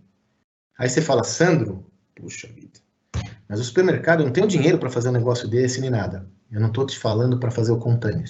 O que eu quero te dizer é o seguinte, se o cliente não vem até você, encontre formas alternativas de ir até ele. Eu fiz um projeto com uma concessionária grande aqui em São Paulo, logo no Covid. E a primeira coisa que a gente fez, higienização na casa das pessoas. Ia lá o especialista, fazia higienização no carro do indivíduo, e aí cobrava pelo serviço. Você fala, Sandro, mas ele conseguia vender desse jeito? Conseguia se conectar com o cliente no momento importante, quando já fazia higienização, já tentava trazer para ele a referência, se não havia oportunidade de ele trocar o carro, de ele mudar o carro, fazer outro serviço, sacou? Se o cliente não vem até a mim, eu vou até ele. Muito investimento? Será? Vocês chegaram a ver o que as empresas de varejo estão fazendo? Não só empresas de varejo, não só de varejo vestuário, mas varejo em geral. Voltaram às sacoleiras, com muito sucesso. Meu amigo Rony, da Reserva, tem o reservado. Então, em determinadas regiões de São Paulo, com os clientes, ele sabe o número do cliente, sabe a numeração do cliente, das roupas, ele separa roupas ao gosto do cliente, o vendedor leva a sacola na casa do cliente, o cliente escolhe a que quer, depois ele vai retirar e já vem com a maquininha já para cobrar o que ele comprou. Sacoleiras. Minha mãe foi sacoleira. Eu sou um vendedor nato, né? Eu comecei a minha carreira com 18 anos vendendo amendoim confeitado na periferia de São Paulo para depósito atacadista, porque eu sou de uma família de vendedores. A minha mãe era sacoleira. Eu ajudava a minha mãe a carregar sacolas. Se o cliente não vem até mim, eu vou até o cliente. Eu vou até o cliente. Mas, Sandro, de novo, meu negócio eu vendo para empresas. Vá até a empresa de alguma forma, prover a degustação. Trabalhe com alguma perspectiva que te permita estar ao lado dos seus clientes, criando o quê? Um novo canal de vendas, é que eu quero chegar. Isso é inovação. Porque quando voltar ao normal, você vai ter o seu ponto de venda físico e vai ter um outro canal, que é o canal de monstruários à distância, que é o canal de delivery, que é o wherever, qualquer canal, sacou? Se o cliente não vem até mim, eu vou até o cliente. Agora, vamos evoluir um pouquinho mais? Vejam esse caso. Eu só não posso citar o nome da empresa porque ele foi proveniente de uma mentoria. Outro setor que foi muito afetado com a crise foi o setor de academias de ginástica. Até agora está sendo afetado mesmo com a volta em alguns locais. Vocês devem se recordar, a primeira coisa que muitas academias, a maioria fez, foi alugar seus equipamentos. Esse estúdio de bike, a primeira coisa que ele fez foi alugar seus equipamentos. E aí a pessoa pagava lá X reais por mês e tinha acesso às aulas da sua casa. Mas ele se deu conta de um problema. Qual o problema? Se ele tem 40 bikes, ele só ia conseguir gerar receita de 40 bikes. Como ele ia gerar mais receita se as pessoas não têm um instrumento básico para fazer o exercício físico? Lembra? Vamos olhar o mundo com os olhos do cliente. Customer centricity. Vamos olhar o cliente. Agora recorta. Imaginem as importadoras de bike. A maioria dessas bikes é importada. As academias fecharam. E essas importadoras perderam seus clientes. As academias não perderam? É que vem a engenhosidade dessa solução, que tem a ver com 2 atributos. Parcerias estratégicas que eu comentei, cooperação e modelo de negócio. Qual foi a solução que eles desenvolveram juntos? A importadora de bikes criou uma condição de financiamento muito boa para o consumidor final. Então, a importadora de bikes começou a vender a bike para o cliente da academia, para o cliente potencial da academia. E quando ela vende a bike, ela já vende um pacote de 1 mês de aulas online gratuitas desse estúdio. Sacou? Porque o cliente está em casa, ele precisa fazer ginástica, ele precisa fazer exercício físico. Caraca, ele tem uma bike, se ele gosta de bike, é incrível. Olha a engenhosidade dessa situação, dessa solução. A empresa de bike, o estúdio de bike, que de repente só podia atender a sua região geográfica, só o bairro onde ele atuava, foi criado um novo mercado que pode ter gente no Jalapão, né, em interior de São Paulo, Maringá, Curitiba, Londrina, atendendo, porque ele pode atender o Brasil todo. A empresa de bike que não tinha mais para quem vender, abrir um canal direto com o consumidor final.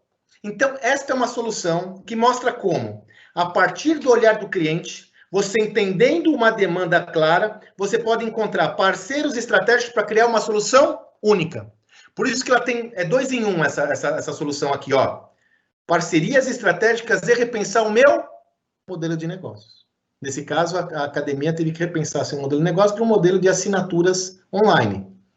A empresa de bikes teve que repensar o seu modelo de negócios para não vender só para academias, mas vender para o consumidor final. Ela teve que criar uma nova modalidade de financiamento. Incrível, né? Parcerias e modelo de negócio. Ah, Sandro, mas isso pode ser um pouco complicado? Será? Vocês têm visto o que tem acontecido? Isso daqui são... O primeiro insight que me veio dessa leitura foi de produtores de orgânicos no interior de Minas Gerais. E agora está pulverizado por todo o Brasil. Começaram a fazer o quê? Assinatura de produtos orgânicos e entregar diretamente para o consumidor final.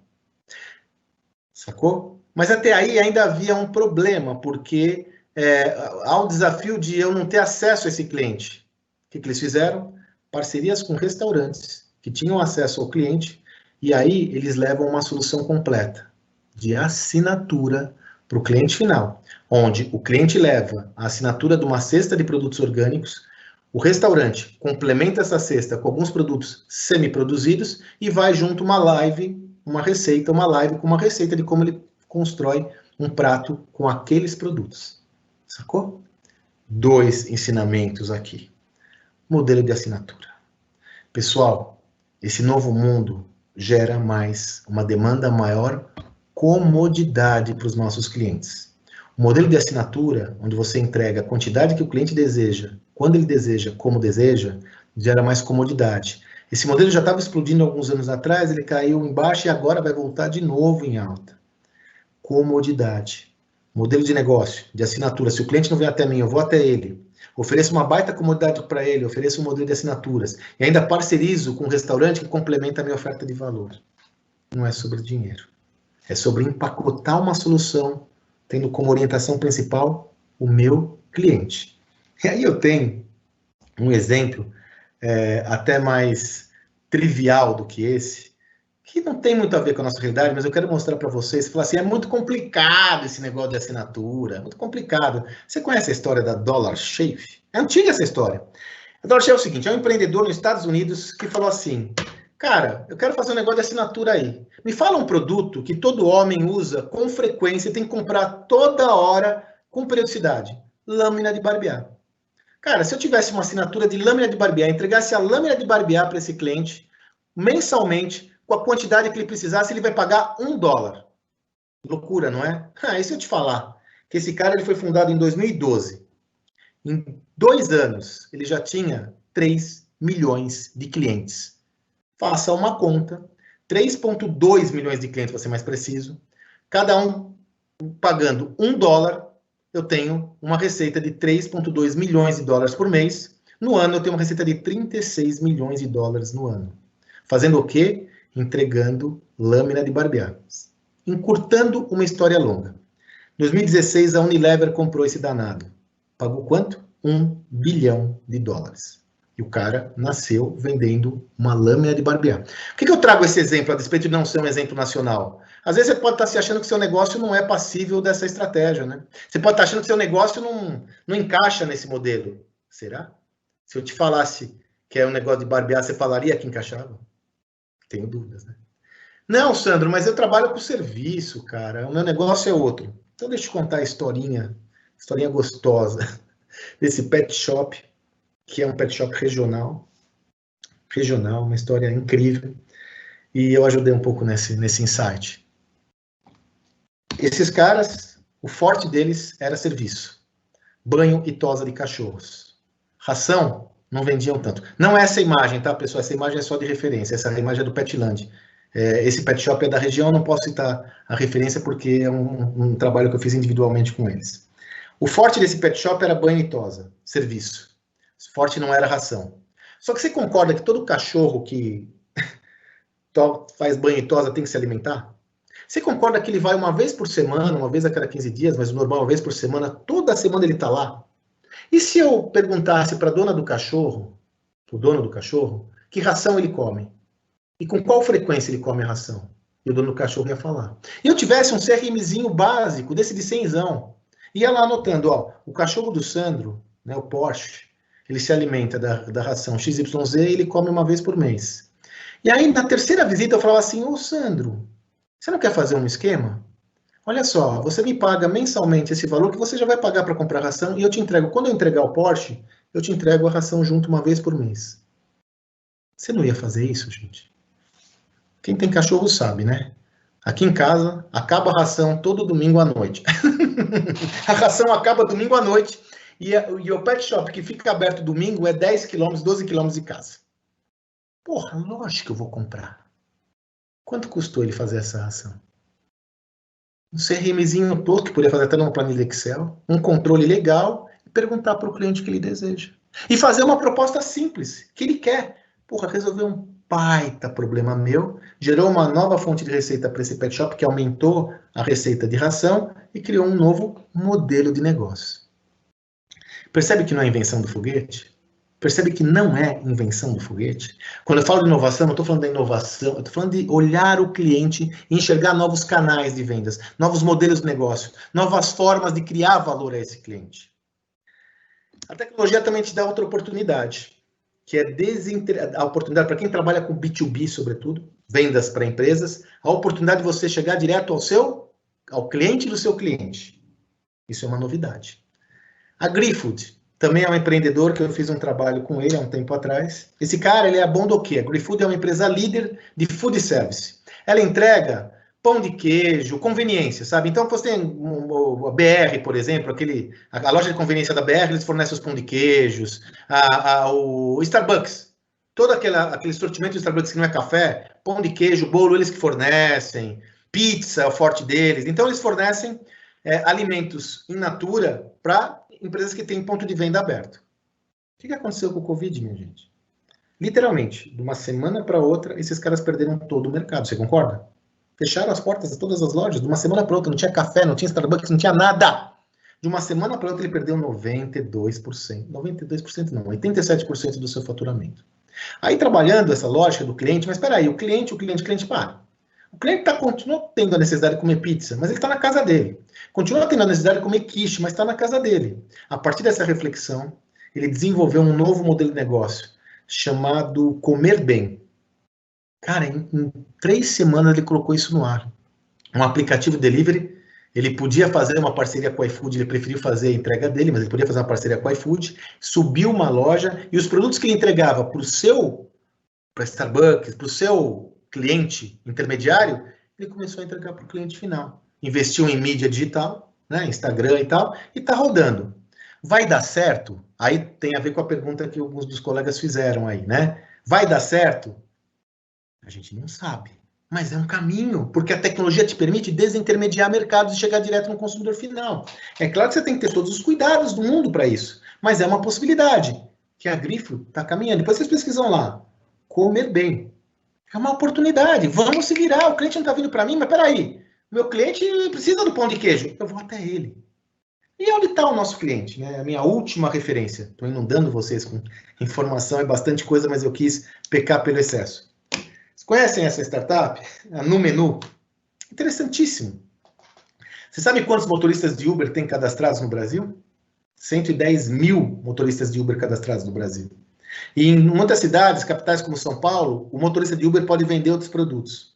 Esses jovens dessa startup pensaram o Uber como canal de vendas.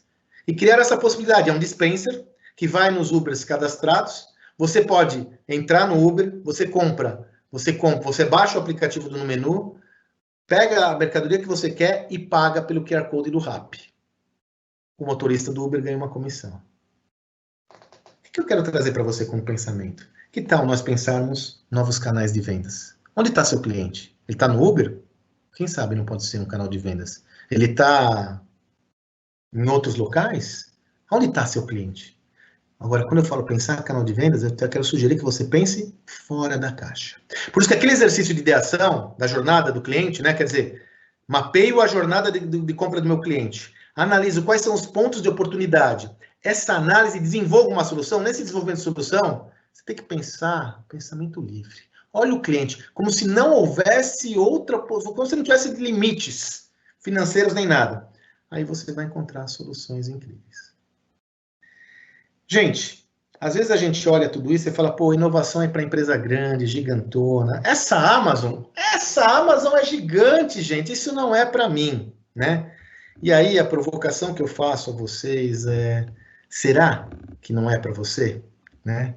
Será que não é para você? Não sei se vocês chegaram a ver esse vídeo. É um vídeo muito interessante da Amazon, porque eu sempre digo uma coisa, minha gente: uma empresa não é pequena.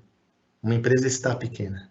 E o potencial de crescimento do seu negócio está muito relacionado ao seu mindset. Dá uma olhada, vou só passar um trechinho desse vídeo de Jeff Bezos e a Amazon, que hoje é gigantona, 1,5 trilhão de dólares. Como era essa empresa antes? And where's Amazon's headquarters? The public relations people told us to come to 1516 2nd Avenue between Pike and Pine in Seattle. We didn't see anything that looked vaguely cutting edge. No corporate drives or office towers. Just a heroin needle exchange and an old building called Columbia. And there it was, the logo known to every web shopper in the world. Upstairs, it doesn't look very high-tech either. More like a college dorm than a corporate headquarters. Now, I've heard a lot about your desk. It's a door with 4x4s. Come on. What? I mean, you can afford a better desk than that. It's a symbol Yeah. of spending money on things that matter to customers and not spending money on things that don't. According to my calculations, you yourself are worth somewhere in the vicinity of $9 or $10 billion today. I only say that because I've got a follow-up question. Okay. What's with the Honda? This is a perfectly good car. In July of 1995, from this modest ranch house outside Seattle, Bezos sold his first book. Today, he has 5 huge warehouses in the United States and Europe, packed not only with books, but with CDs and movies. A while ago, I bought a few books from Amazon. This time, after I logged on, the computer greeted me back, welcoming me by name. Is this you? That's me. you? That's me. Okay. Uh-huh. The computer also remembered my past orders, and after comparing me with other customers who'd bought the same books, it calculated which new books I might like to buy. The Untouchable, The Comfort of Strangers, Death in Summer, Breakfast on Pluto, I Married a Communist. That's awfully good.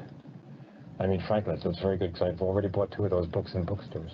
That's because people who have your same sort of buying profile, that electronic soulmate, This is really have scary. bought I've read a lot of these books and bought many of the others. Now, every time I use your website, you learn more about me. Yes. One of your employees has said that you collect half a gigabyte, whatever that is, of information on your customers every day. That's about 350 floppy disks worth. What do you do with that information?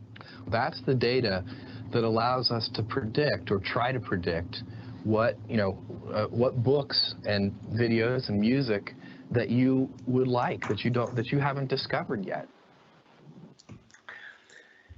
Meus caros, daria para a gente fazer todo o nosso workshop baseado nesse vídeo da Amazon. Aqui tem tanta referência para a gente. Veja, uma empresa hoje de 1,5 trilhões de dólares, você vê que todo o processo começou com a obsessão pelo cliente. Desde a mesa, que é um artefato, um símbolo importante dessa obsessão pelo cliente, até essa lógica dos dados, tudo veio lá de trás. A Amazon foi fundada em 97, dessa forma ela tinha 2 anos. E veja a importância dos artefatos, dos símbolos. Ele andava de Honda. Lembra aquilo que eu comentei? A cultura se fortalece com o seu comportamento. Você é a principal referência. Então aqui tem muitos elementos para mostrar para vocês a minha tese. Vocês são do tamanho que vocês desejarem ser. Não se iludam que as empresas grandes é que podem inovar, porque tem recursos. Isso não é uma verdade absoluta. Claro que tem mais condições, mas veja, toda empresa gigantona hoje era uma empresa pequena no passado. Eu sempre digo, você não é pequeno, você está pequeno. Isso não pode ser um limitador do seu potencial criativo para desenvolver novas soluções ao seu negócio. Pelo contrário, você tem condições de ser muito mais ágil. E é aí que você vai conquistar um espaço importante, né? Eu finalizo meu papo com vocês e vou abrir mais um tempo disponível para esclarecer as dúvidas de vocês. Minha gente, não há dúvidas que a gente está diante de um mundo novo. Não tenho dúvidas nenhuma que nós estamos diante desse admirável mundo novo. Um mundo muito complexo, muito desafiante. Esse novo normal, que a gente ainda não sabe bem qual é o novo normal, ele está transformando a nossa vida. Você sabe que existe um pensador importante do Vale do Silício, Regis McKenna. O McKenna é conhecido como um dos pais lá do Vale do Silício, do Silicon Valley, o maior hub de inovação e empreendedorismo do mundo. McKenna foi mentor só do Steve Jobs, né? E nós fizemos um talk show com o McKenna, que está na plataforma Gestão da Manhã, que eu comentei com você. Nesse talk show, o McKenna fala, sabe o que eu me dei conta? Ele está com o Salib, meu amigo Zé Salib Neto, meu parceiro. Ele fala, Salib, eu me dei conta é o seguinte, as empresas que cresceram mais no Vale do Silício foram aquelas que pensaram não naquilo que era provável, mas elas tinham uma visão clara daquilo que era possível. É o momento de você focar sua orientação, seu foco, sua energia naquilo que é possível, não no que é provável. É provável, as probabilidades vão contra você. A probabilidade diz que a crise está aí, ela está impactando-nos, vai ser difícil tomar dinheiro, vai ser difícil pegar. As probabilidades são limitadoras. Agora, as possibilidades são infindáveis. Walt Disney, quando foi convidado para ir para a Flórida e instalar o seu grande sonho, que era a Disneylandia, Disney World, numa cidade, olhou aquele semiárido da Flórida, aquele sol dos diabos, Orlando não tinha nada. Se ele fosse esse ateu que era provável, ele não faria o maior complexo turístico do mundo numa cidade, mudando a vida de todo mundo e o modal daquela cidade. Ele focou no quê? No que é possível. Eu quero fazer esse convite. Foque naquilo que é possível, nas suas possibilidades, a despeito das probabilidades. Tenho certeza que você conseguirá prosperar de uma forma sustentável. Não sem desafios e dificuldades, isso não existe. Mas o caminho é por aí. Se você quiser mais referências, como eu disse, eu tenho essa plataforma aqui, ela é totalmente gratuita mesmo, não tem nenhum truque nem nada, gestãodoamanhã.com.br, você tem talk shows, entrevistas, videocase, quer se aprofundar sobre cultura, como eu disse, tem uma websérie sobre transformação cultural, eu visitei laboratórios de inovação da Ambev, da Vivo, eu mostrei como as empresas estão inovando, vale a pena, eu lhe convido, é gratuito, e quem desejar me acompanhar, eu tenho semanalmente, toda segunda-feira, eu mando uma newsletter de conteúdo para quem está cadastrado na minha base de dados. É só você assinar ou por esse QR Code, ou então nesse endereço, sandromagaldi.com.br/assinar, põe lá seu e-mail. Não é uma mensagem comercial, é sempre uma mensagem de conteúdo. E também no meu Instagram e no meu canal do Telegram, @sandromagaldi, todo dia, desde a crise, desde que começou o Covid, toda manhã pela manhã, eu sou obrigado, por mim mesmo, a postar um áudio com um pensamento importante, com uma visão importante sobre gestão. 7 minutos, 8 minutos, você é meu convidado para estar no meu áudio do Telegram. Beleza? Agora, nós não encerramos, né? Vamos agora pegar mais uma rodada. Nossa, nós temos 100 questões aqui, nós temos mais, olha, temos mais 15 minutos. Vou fazer um pinga-fogo respondendo a mais algumas questões aqui dos meus amigos, dos meus colegas que mandaram aí as perguntas, né? O meu amigo aqui, ó, o Tiago Barroncas, antes o grande engolindo o pequeno, agora o rápido engolindo o lento. Perfeito, Tiago. Podemos afirmar que os pequenos têm a chance de abocanhar mercados antes impossíveis? Como bater gigantes com muito peso e recursos? Com agilidade, Tiago. Você vê esses casos que eu mostrei para vocês, meu amigo. São empresas pequenas que estão dando trabalho, vão incomodar, sacou? Pega o seu nicho, nicho é bom, aliás, eu devia ter falado isso, né? Pega um nicho de mercado, um segmento de mercado, uma partezinha que você realmente faz a diferença e acelera.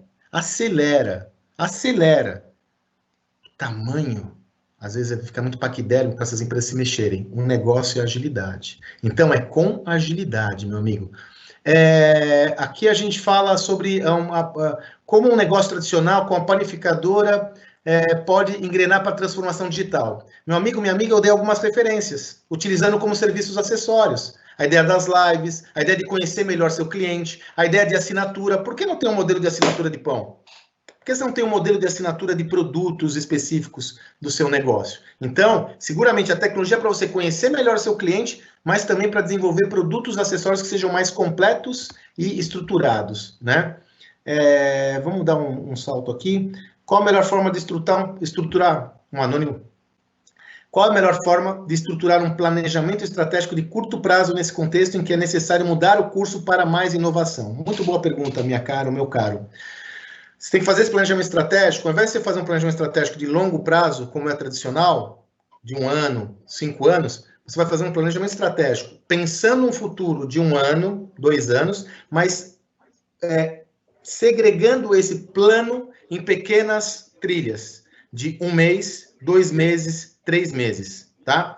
Então você fala, tá bom, ó, daqui a 1 ano eu tenho que ter esse canal de vendas que eu fiz com vendas diretas, ele tem que estar funcionando. Em 1 ano ele tem que estar vendendo R$1 milhão no ano, beleza.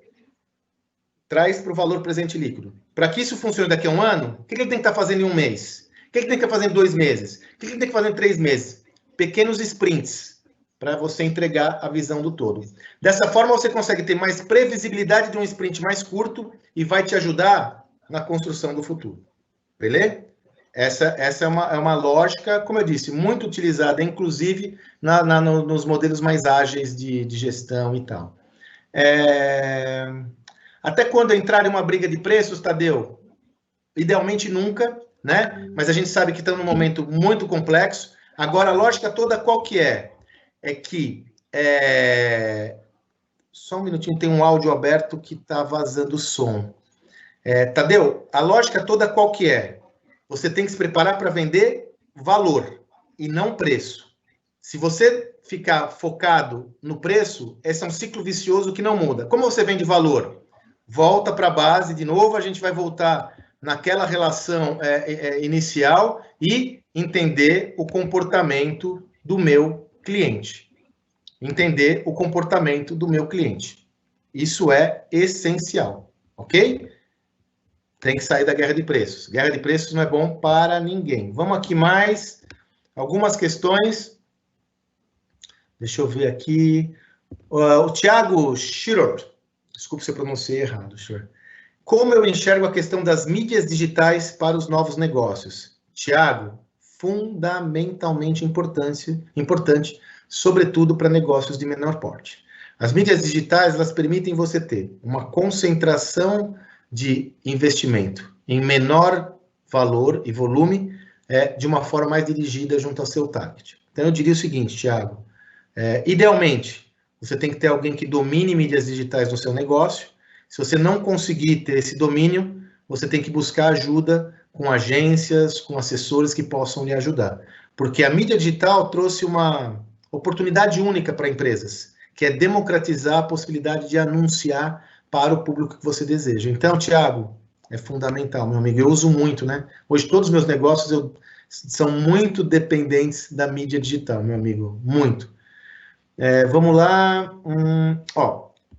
O Ricardo, de Londrina, trabalha no segmento de eventos, buffet. Qual a sugestão de inovação diante de um serviço conservador, onde criar cardápios novos já causa estranheza e depende muito de mão de obra de serviço? Ricardo, acho que as referências que eu trouxe para você te ajudam a pensar isso, sabe? De repente você pode trabalhar a inovação em serviços acessórios, aos poucos identificando o cliente que valoriza esse serviço mais sofisticado para poder ter propostas de valores distintas. Então, como funciona isso? Crie valor no seu serviço. Talvez, se você não consegue mexer no cardápio, onde você consegue mexer? Quais são os serviços adicionais que você consegue criar? Oferece esse serviço a seus clientes. Comece a mapear quais aqueles são mais aderentes a esses serviços novos e quais não são. E começa a se aproximar desses mais aderentes à inovação para criar um novo perfil de cliente no seu negócio. Dessa forma, você vai ter um nicho de produtos e serviços para aqueles clientes mais conservadores e outros para aqueles que pagam pela inovação. Motor 1 e 2 de crescimento. Beleza, Ricardo? É por aí. Vamos lá. Boa aqui, ó. Como dar autonomia para os colaboradores quando a equipe é nova? E como usar a experiência e capacidade das pessoas, sobretudo os colaboradores, né? Não, vamos lá. Você só pode dar... A autonomia, ela é uma razão proporcional à segurança que você tem que aquele indivíduo vai cumprir o papel dele. Se você não tem essa segurança, ele tem que ser monitorado. Você só vai poder diminuir o seu nível de monitoramento, que nunca vai acabar, sempre vai ter que ter mecanismos de controle, quando você tiver a real convicção que aquele indivíduo tem total condições de desenvolver aquele papel sozinho. Por isso que no início você vai ter que investir mais tempo nesse onboard, né, nesse ingresso do cliente, nesse aculturamento desse seu cliente, desse seu colaborador, até que ele tenha autonomia. Não tem outra alternativa. Eu sempre cito aquele ditado, minha gente. O avião necessita mais querosene quando ele está subindo. Quando ele adquire voo de cruzeiro, ele precisa de menos querosene. Então, quando você está começando uma jornada nova, é aí que você precisa investir mais. E na capacitação e treinamento, seguramente, é um dos pontos fundamentais. Não tem muito jeito, né? Aqui eu já respondi. O Higino fala do livro Rancharan, é muito bom, Execução. O livro do Rancharan, gente, é uma puta dica. Execução do Rancharan, é um livro excepcional. Aqui a nova, que mais? Os clubes de vinho, aqui a Caroline fala que os clubes de vinho surgiram por conta de atender os clientes por assinatura. Caroline, o awine.com.br hoje tem 170 mil assinantes. Dá para você ver o que é isso? 170 mil pessoas que você sabe que todo mês você vai ter esse recurso destinado ao seu negócio. Não é lindo? Só que ela não começou assim. Eu conheço muito bem o Rogério Salute, que é o fundador da Wine, né? No meu sucesso.com eu fiz o caso da Wine, e ele começou na raça. Ele que entregava, ele que fazia. E aí, aos poucos, ele foi construindo essa lógica, todo orientado ao comportamento do seu cliente. Aqui mais uma questão do Saulo. Qual seria seu conselho para conseguirmos deixar de olhar para as estratégias, exemplos e modelos dos outros como sendo os únicos possíveis? Saulo, baita questão, Saulo. Ó, mindset, meu amigo. A grama do vizinho sempre é mais bonita, né, Saulo? É o seguinte, cultura e estratégia, você aprende com os outros, mas você tem a sua. Um erro comum, Saulo, que muitos empreendedores fazem é copiar a cultura ou a estratégia de outras empresas porque elas são modernosas. Então, se é legal ter o escritório à la Google, eu vou ter o escritório à la Google. Não. Você vai ter o escritório adequado à sua cultura, que sim, no Google eu tenho características incríveis que podem me ajudar no engajamento, mas tem que falar para o seu público. Então, Saulo, você tem que encontrar a sua identidade. Eu me baseio em tudo que outras empresas estão fazendo, mas eu construo o meu próprio mix, minha própria fórmula, né? É como receita de bolo. Você tem receita de comida, de gastronomia, né? Qualquer culinária. A receita está lá, mas você dá o seu tom, ok? Modelo mental. Não siga o risco, não caia no risco do efeito manada. Construa o seu próprio conhecimento. Como, Saulo? Aprendendo muito. Modo esponja ativado. E esse programa do Sebrae é top. Eu ia falar um palavrão. Esse programa do Sebrae é animal para você aprender. É aqui você está na hora certa, no lugar certo. Eu, se fosse vocês, aproveitava tudo. Sugava até o último sumo desse negócio. Porque justamente é uma proposição para você construir o seu. Por meio de mentorias, por meio de dinâmicas. Então, é aqui, ó. Se desvencilhe dessa lógica que a grama do vizinho é mais bonita. Construa a sua própria jornada. A última questão aqui, para eu passar para o meu amigo Eduardo. Vamos ver se tem mais uma questão aqui legal. Tem muitas questões legais, né? Mas é muita coisa. O Diogo, excelente conteúdo, adorei o exemplo do menu. O idealizador é um grande amigo, né? A nossa empresa trabalha com bombas de graxa e lavadoras de água e estamos entrando em imobiliário de aço. A exportação está sendo estudada como alternativa? Legal, Diogo, não é uma pergunta na realidade, é uma colocação, né? Vamos ver aqui o Cleverson. Faz muito sentido. De acordo com o ambiente que está sendo vivido hoje, obrigado, elogiando a Masterclass, vamos à pergunta. Hoje utilizamos o método Scrum. O método Scrum é um dos métodos mais tradicionais da metodologia ágil. Vocês vão ver isso muito durante o programa aqui do Sebrae. Nem todos veem o valor de seguir com o método. Como fazer com que os colaboradores, além de estudar o Scrum, fazer com que eles pratiquem melhor a cada dia? Com gestão, Cleverson.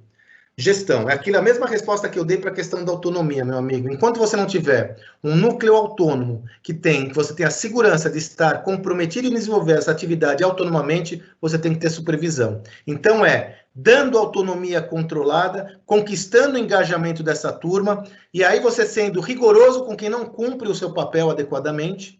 Tem que ser, você não fez. Por que nós não combinamos que ia ser feito dessa forma? Por que não foi feito?